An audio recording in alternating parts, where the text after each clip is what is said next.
On the second part of who taught us violence as moms, we get to hear from another mom. And before we even continue to the questions, I would love her to introduce herself. Kindly introduce yourself to our guests. Hello, my name is Bridget. I am a mother of many nations. I love that. Many Yeah, nations. yeah. It's so nice to have you here. Thank you, Monica, for having me. You're welcome. So tell me, when you had this conversation about who taught us parents as moms, what stood out the most for you? Yeah, I think what stood out most for me is that when it comes to violence, I think African moms, you have been made fun of a lot, and we've humorized it that violence and African mothers are synonymous. There are even brands that have capitalized on that on Mother's Day, for example, like Bata and the slippers. So we know when it comes to mothers, we grew up, on the receiving end. And so when we became mothers, it almost subconsciously became the way we raised our children. There was some elements of violence in it. Sometimes they shouted, and even sometimes the way we would discipline them. At times, the line is very is very blurred between disciplining and, as you said, punishment. Yeah. So for me, I think what I grew up watching, and of course now, or what I experienced growing up, I was raised, and then of course, now when you sit down and ask yourself, where did my mother get it, you realize it goes back on and on and on and on. So it's not until you pause and ask why, or what is going on. And thank you so much for that conversation, because it gives us context to actually pause and realize I'm supposed to be doing this differently. Yeah. The Lord says, I will comfort you like a mother comforts, their children. So I'm supposed to be that kind of comfort for my children. So where are all these other things coming from? It's a good moment to actually pause and ask yourself that question. Yeah. Oh yeah, I agree with you. African moms and violence. Yeah. So true.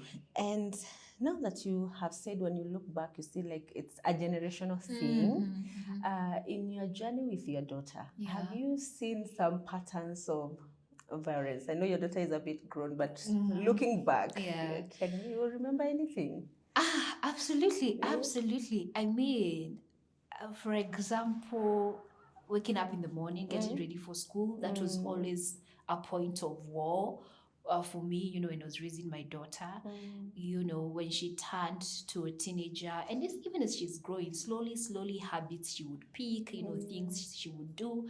And they would sort of like trigger you, and before you know it, as opposed to guiding, as opposed to offering counsel, as opposed to teaching, perhaps they got you on a bad day, you snap. They have lost an item at school, and you're already telling them how much it costs. You've on and on and on, and just they'll tell you, hey mama, I was in a rush, I didn't want to be left behind by the bus, because then that would be another issue altogether. Yes. And that's how I forgot my water bottle, that's how I forgot my fleece, that's how so I've found myself, and I've caught myself. I can point to several moments when I have been honestly not the comfort provider or giver for my child. Oh, wow. Yeah. And now that you have said that your daughter is a teen, Yes. there's so many, should I say, theories and philosophies about, hey, teenage, hey, brace yourself. Absolutely. How is it different raising a teen and a toddler or a preschooler? And how have you seen your relationship evolve and maybe get better? Yeah. Probably. Yeah. Yeah. Okay, so at least as a teenager, you can sit down and have conversations. You can sit down and have conversations. She can ask questions. She can question you. Why do you say that I should do this? Yet you did something different. So the modeling that you're talking about, I've actually seen that you play out in real life. When they are younger, they're much more lovelier, cuddlier, they're so sweet, so innocent, for the most part of it. But right now it's a bit different. And so you have to strike that balance between them being your friend and you still being the parent to guide them, to discipline them still, to lead them differently. So for me, I think, and by the grace of God, I thank God for opportunities that have arisen over time where she has asked me a lot of questions, and I always take those opportunities. Doesn't matter how I'm feeling that day or what I'm doing or how busy my schedule is, I pose and answer those questions, and we have conversations and we discuss. And also, I've also noted over time the way I correct her. So sometimes I'll see things, and as opposed to immediately jumping to tell her that is wrong and all that, because right now, that she's a Gen Z, so she'll be like, I don't want lectures, So I have to make time. I have to sort of like schedule that in my mind. This is a conversation we ought to have, and I have to sit and think. Okay, so in my raising her, where did I go wrong? That she thinks like that, that she approaches life like that. How should I correct it? So it's quite a journey. And truthfully, if you're an honest parent, you realize you're doing life, and for the first time as well, and you're helping her do life as well. So you give yourself some grace, because at some point you realize, okay, you know what, I missed a few things on the way. Some of the things I did, the violence, caused a few things to happen, but you're correcting as you go along by the grace of God. Oh wow, I love that part you have said, that when you see something and you feel this is not right, not jumping in, but also taking a moment to see what maybe you could have done differently before you have the conversation, which sometimes we rarely do. we are in the urge of the moment. Exactly. And delivering. You want to strike the iron while it's still hot. Oh yeah. So what would you say that has helped you to be able to hold back, and especially now that I know that you're a believer, you walk with God, how has that contributed in your relationship with your daughter? So I think for me, the one thing that has really helped is thinking of this long term. I think we had a conversation with you, and you're saying when you're raising a child, it's generations you're raising. So realizing that some of the challenges I had even in my adulthood were because some adults were maybe perhaps not a little bit more patient with me, a little bit more understanding, accommodating with me. So as a person, as an adult who had a rather challenging teenagehood as well. So I think that is what has really informed how I'm raising her at the moment. I have my slip-ups, of course, but that has really helped in bringing in that empathy and challenging myself. How can I do this differently? Because the teenage years are deeply key years, for our children. Oh wow, that's amazing. And so, for you as an individual, you always say that motherhood changes us. How would you say motherhood changed you as a person, or how did it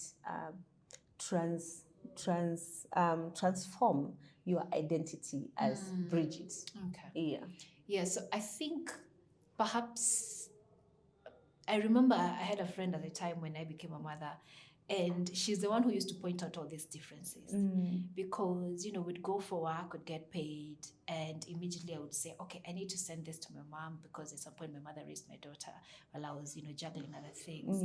And she would, stop and go, you have changed. You're not thinking about makeup. You're not thinking about clothes. You're not thinking about, So every time I would get money, it would be about my daughter. It was never about me. So that's the first thing that changed. Oh, wow. I was no longer selfish.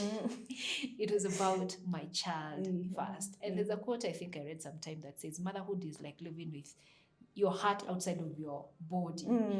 And I feel like that's how it's been for me. Even when she's cool, I'm thinking, how is she doing? And thank God you're Christians, because then when she's away from you, you get to pray. You get to pray even for the people she'll encounter, for the people she'll interact with, that God brings her the right kind of people. So life has been then from that moment on very little about me and more about her. Oh, wow. Do you feel prioritizing her has impacted you in the way you look at life, the way you do things, even your own pursuit of purpose in life? Yeah, it has. It absolutely has. I mean, I feel like, you know, at the onset of motherhood, there's some things sometimes you decide to shelve, you decide to pause up until, because you want to be more present for your child, you want to be, you know, to raise a certain kind of voice. So there are things that you just pause, don't give up, you just pause and then get back to them later on. It's also informed everything about my life because she's watching. What is she learning, you know, by watching? Because she's writing a script about life from just watching me do these things. So, for example, you know, things like changing careers when I felt like this was not aligned to my strengths. So I feel like the things we do in life, it's almost like we're giving our children permission for them to be free enough to make those decisions as and when they come to such crossroads. Yeah. It's like we're giving them permission to do these things. So in short, I'm telling her, you know, if in life you find yourself in a career that is not aligned to your strength, that you feel you're free to actually decide, let me pivot.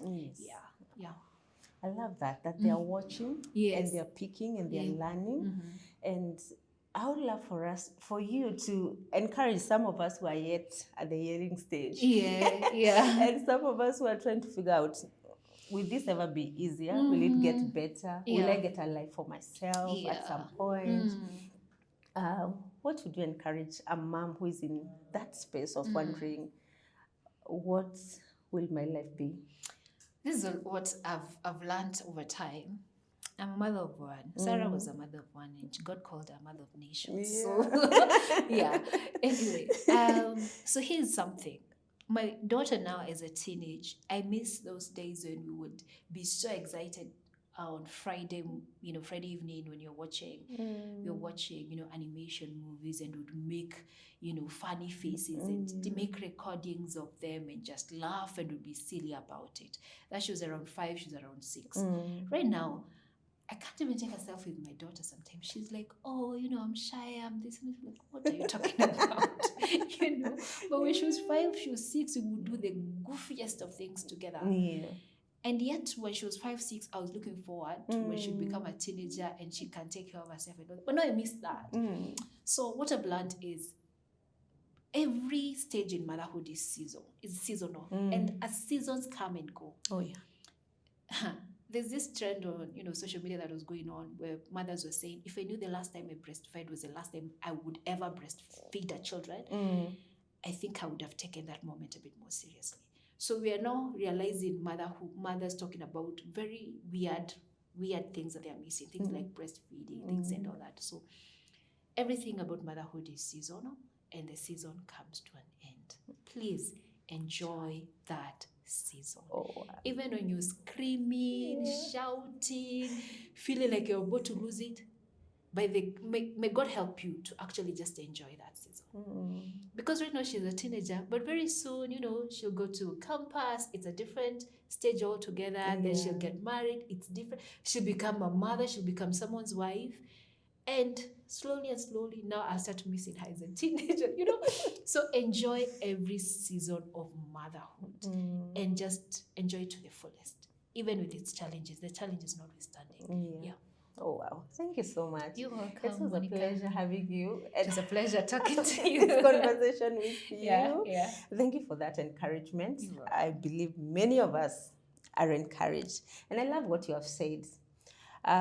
Motherhood comes in seasons. Enjoy every season. Be present in every moment. Even in the midst of the chaos, look for the good in it and enjoy the moments. Until next time, thank you for joining us.